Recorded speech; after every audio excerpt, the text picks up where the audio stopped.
Cuando pensamos en Santa Teresa de Jesús, la gran mística del siglo XVI, fundadora del Carmelo Descalzo, nuestra mirada suele dirigirse a Ávila o a los muchos pueblos y ciudades de España donde fundó conventos y dejó una huella imborrable en la espiritualidad moderna. La primera fundación americana llegaría mucho más tarde, en 1604, en Puebla de Los Ángeles, hoy México, gracias a la iniciativa de doña Ana Núñez de Montalbán y otras mujeres devotas, que iniciaron la fundación con la autorización del virrey Luis de Velasco y Castilla. Sin embargo, hay un detalle poco conocido que enlaza directamente a los Andes con la historia temprana del Carmelo Descalzo. La primera carmelita de este continente no surgió de aquella fundación novohispana, sino de la ciudad de Quito. Su nombre era Teresa de Cepeda, sobrina de la Santa de Ávila, y sería recordada como la quiteña. Su vida entretejió espiritualidad, familia y redes culturales que conectaron a Quito con el mundo hispánico. A través de su figura podemos acercarnos a un universo fascinante: la vida conventual femenina, sus memorias y silencios, y el modo en que las mujeres construyeron la historia desde los claustros. Para comprender mejor a Teresa de Cepeda y Fuentes y el legado de las carmelitas descalzas primitivas, hoy nos acompaña una investigadora que ha dedicado su trayectoria a iluminar esas voces ocultas entre los papeles, reliquias y memorias conventuales. Ella es Jimena Flores Venegas, doctoranda en Historia y Estudios Humanísticos en la Universidad Pablo de Olavide, con un máster en Historia y Humanidades Digitales. Su trabajo se centra en la literatura y la espiritualidad femenina, especialmente la de las carmelitas descalzas en América del Sur. Como directora de la Fundación Cultural Efecto Alquimia, ha impulsado proyectos de memoria, patrimonio y archivos femeninos, además de publicaciones que recuperan la voz de escritoras y religiosas desde el periodo colonial hasta la modernidad. Hoy, en este breve documental, descubriremos los orígenes andinos de Teresita la Quiteña. Nos acercaremos a la memoria de esta carmelita, tan amada por su tía Teresa de Jesús y por las comunidades de Sevilla y Ávila. Sin más dilación, comencemos.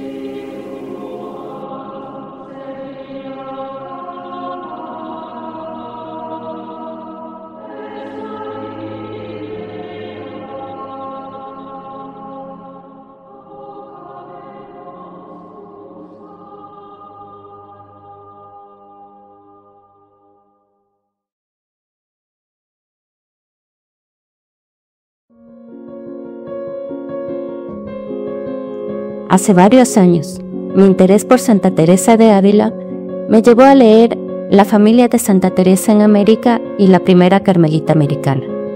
Esta obra, publicada en 1905 por el jesuita Manuel María Polit, quien fuera capellán de las Carmelitas Descalzas de Quito, constituye un referente fundamental. A inicios del siglo XX, como revela su archivo personal, Polit viajó a Europa, recorrió monasterios y bibliotecas en España. En Ávila y Sevilla accedió a valiosos documentos que le permitieron reconstruir la vida y obra de Teresa Cepeda y Fuentes, sobrina de Santa Teresa, reconocida como la primera carmelita americana. La investigación de Polit se consolidó así como la base más importante para quienes abordamos este tema. En el siglo XXI, los estudios sobre Teresa Cepeda y Fuentes han sido retomados por el historiador José Antonio Benito Rodríguez en su obra La sobrina más engreída de América, Teresa de Ahumada, la primera carmelita de América, sobrina de Santa Teresa de Jesús. Y, en la actualidad, esta figura carmelita forma parte de mis investigaciones, tanto en el marco de mi trabajo fin de máster como en el desarrollo de mi tesis doctoral.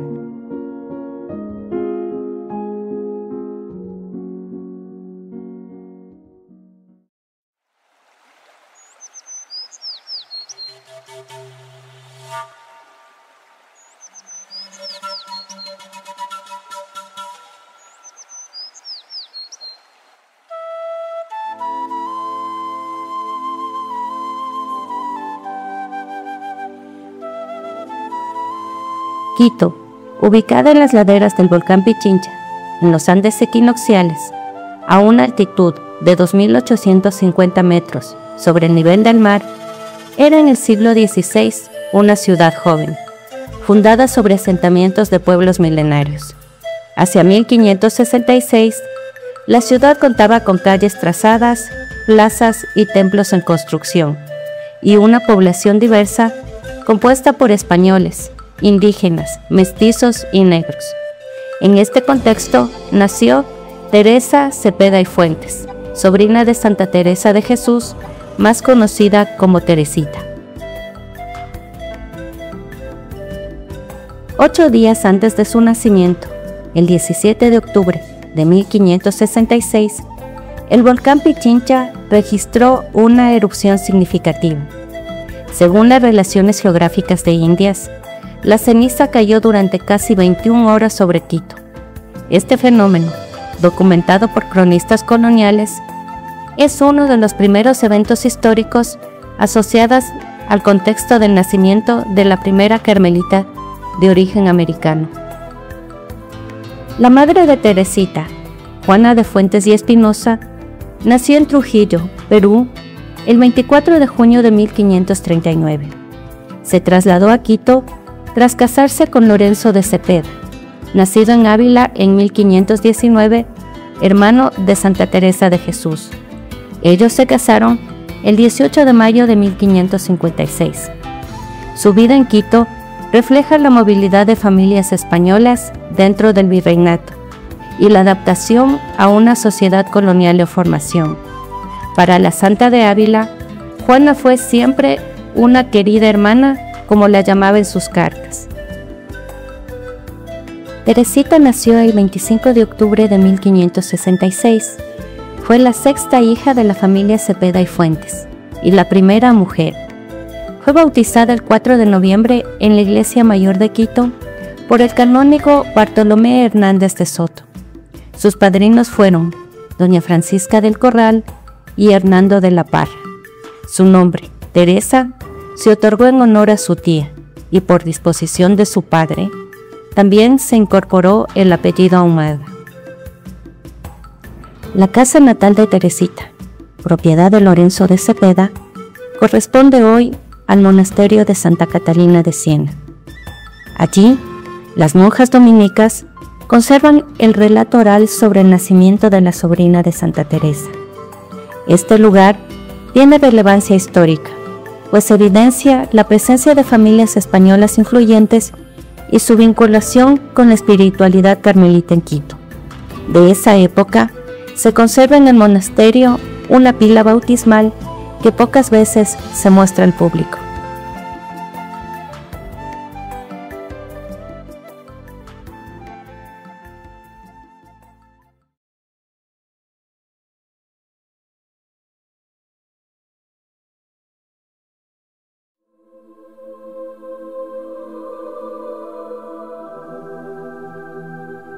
La tradición carmelita, junto con el testimonio de Orofricia de Mendoza y Castilla, en el proceso de beatificación en 1610, sostiene que Santa Teresa de Ávila visitó Quito en una experiencia de bilocación para ver a su hermano Lorenzo. Deseando mucho verlos, había suplicado a nuestro Señor le hiciese esa misericordia, y así se halló en el Perú, en la ciudad de Quito, donde su hermano residía.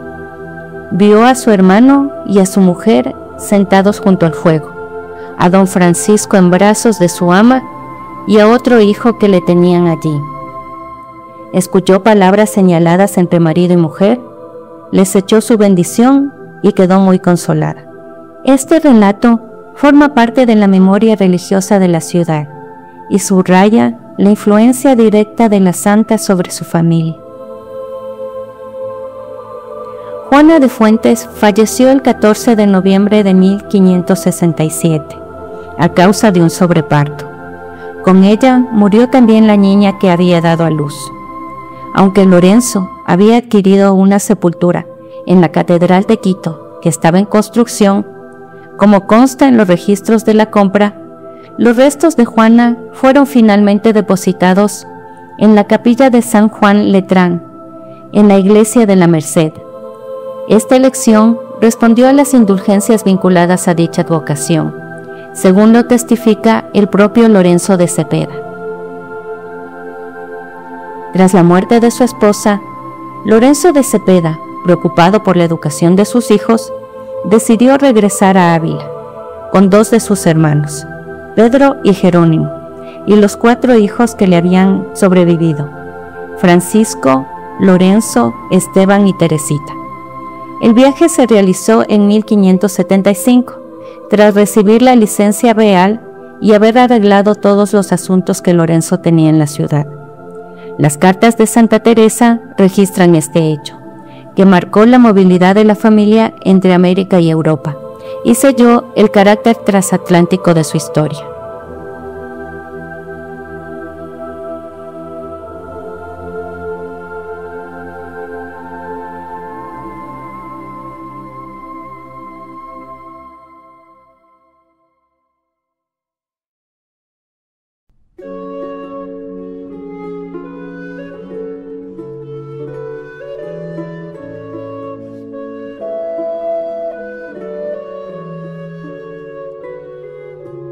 Teresita, que en aquel momento tenía tan solo 9 años, fue acogida en el convento de San José de Sevilla, recientemente fundado por Teresa de Jesús, y cuya primera priora sería María de San José Salazar, la carmelita humanista. A día de hoy, la comunidad de Sevilla aún conserva con especial cariño el retrato de Teresita de niña, vistiendo el hábito de la orden junto con algunos objetos vinculados a ella. Teresita no entró en la comunidad como una monja más, ya que era muy pequeña y la edad no era permitida, sino que fue admitida por ser niña huérfana de madre y extranjera. Fue María de San José la que se encargó de quitarle los escrúpulos a la santa. La priora lo expresó así en su libro de Recreaciones, capítulo 8, la página 261 a la 262. Yo en esto le ayudé, haciendo fuerza a nuestra madre, que contradecía por ser tan niña y cosa suya, no queriendo con esto que se introdujese el recibirse de poca edad. Teresita profesó en Ávila el 5 de noviembre de 1582. Tomó el nombre de Teresa de Jesús, siguiendo los pasos de su tía. Ella permaneció en el monasterio de San José, donde cumplió las funciones de sacristana, clavaria, subpriora y maestra de novicias. Escribió cartas y fue testigo en los procesos de beatificación de Santa Teresa. Falleció en clausura, en olor de santidad, el 10 de septiembre de 1610.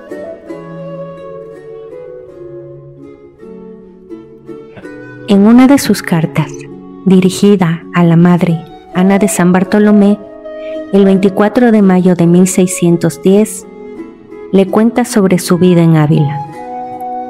Yo me soy sacristana y clavaria, como solía, y bien contra mi voluntad, que ando cansadísima y con poca salud.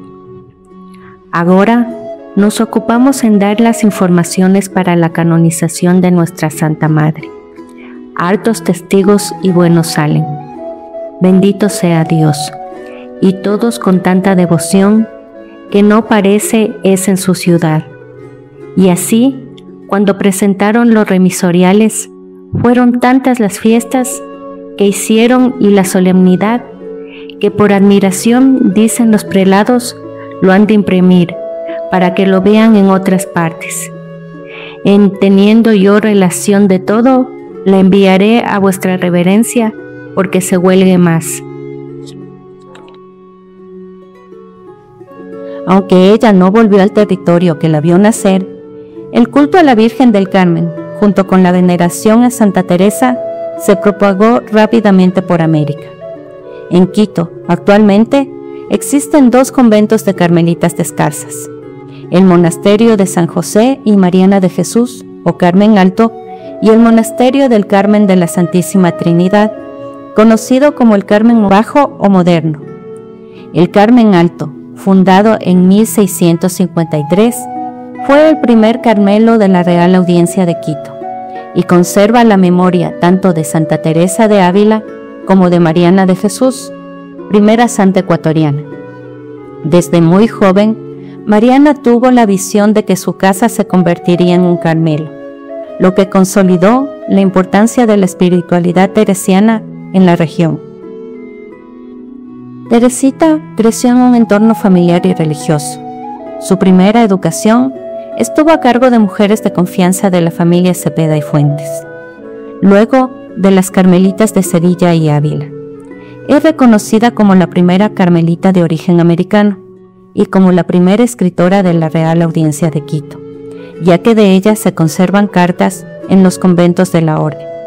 Su vida refleja la interacción entre familia, ciudad y espiritualidad, así como la transmisión de valores religiosos y culturales entre generaciones. Quito, con sus volcanes, conventos, monasterios y plazas coloniales, guarda la memoria de Teresita, de su madre Juana y de las santas vinculadas a la ciudad y de otras, como Santa Teresa, que forman parte de la devoción popular. La vida de Teresita permite comprender cómo la experiencia familiar y la espiritualidad se entrelazaban en la sociedad colonial, al tiempo que se tendían puentes entre ciudades del mundo hispánico, como Quito, Sevilla, Ávila, Lima y Trujillo.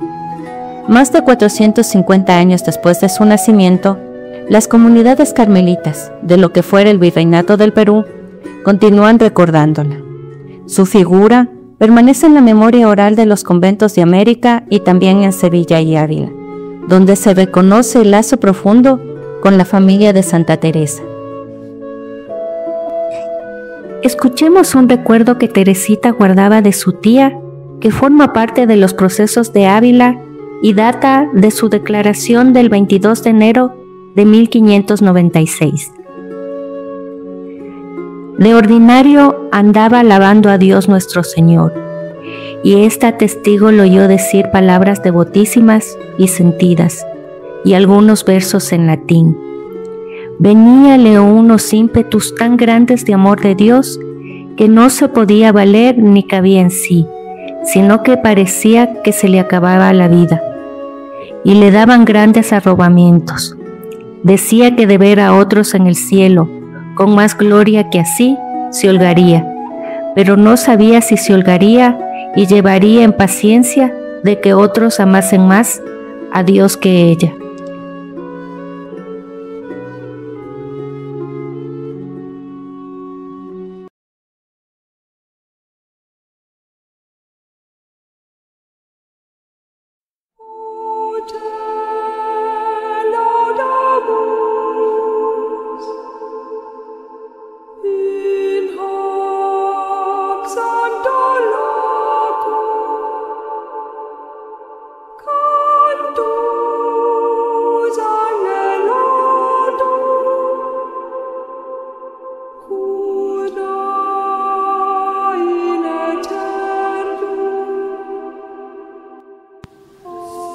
Aún podríamos contar mucho más de Teresita la Quiteña, la primera carmelita de origen americano, pero en esta ocasión hemos querido centrarnos en un aspecto muy poco conocido de su vida, sus orígenes.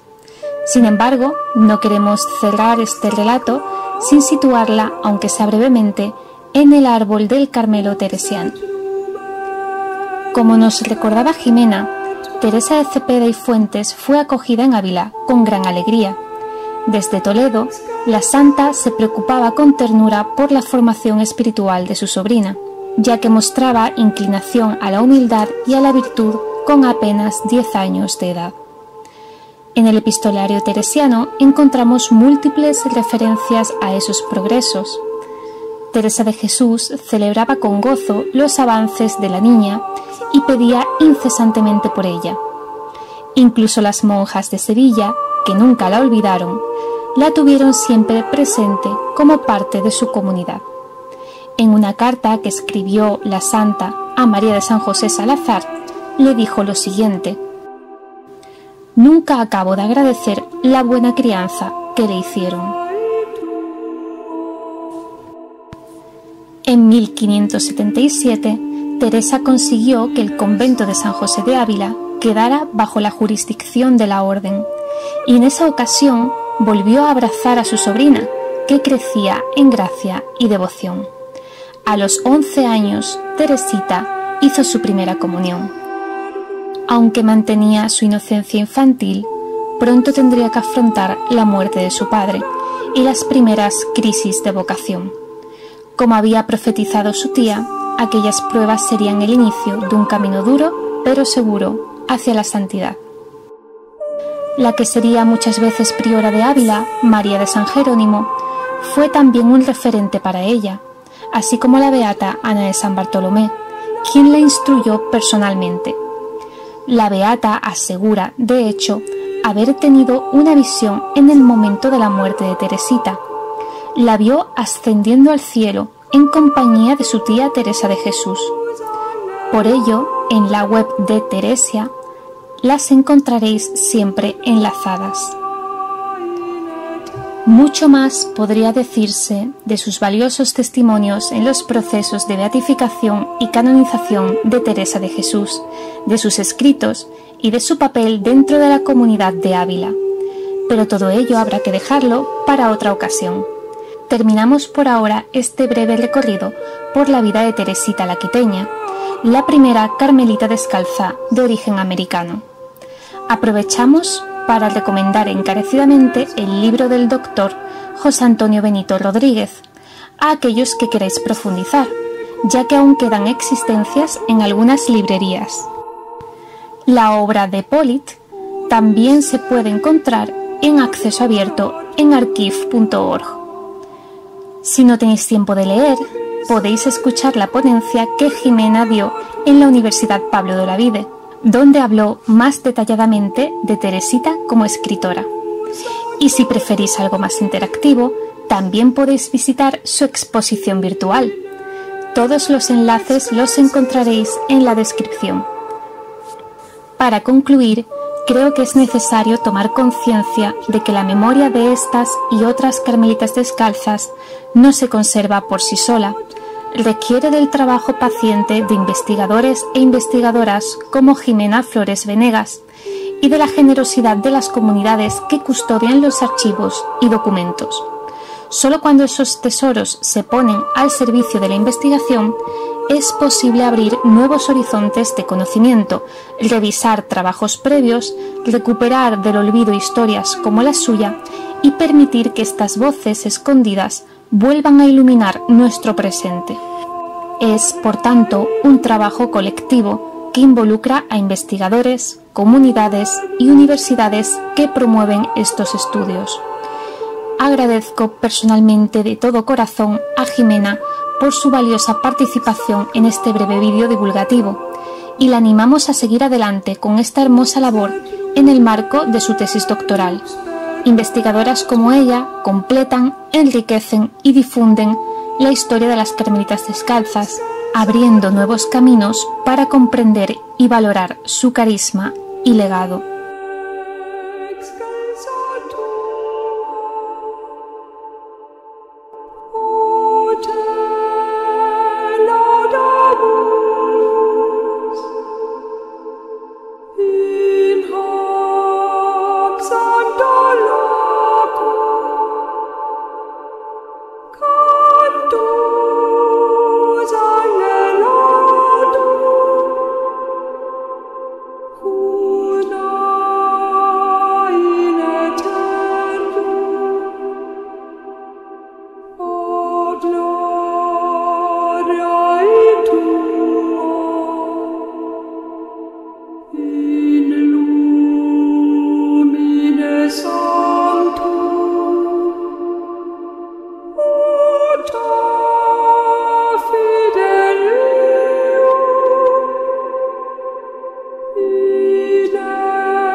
Sancta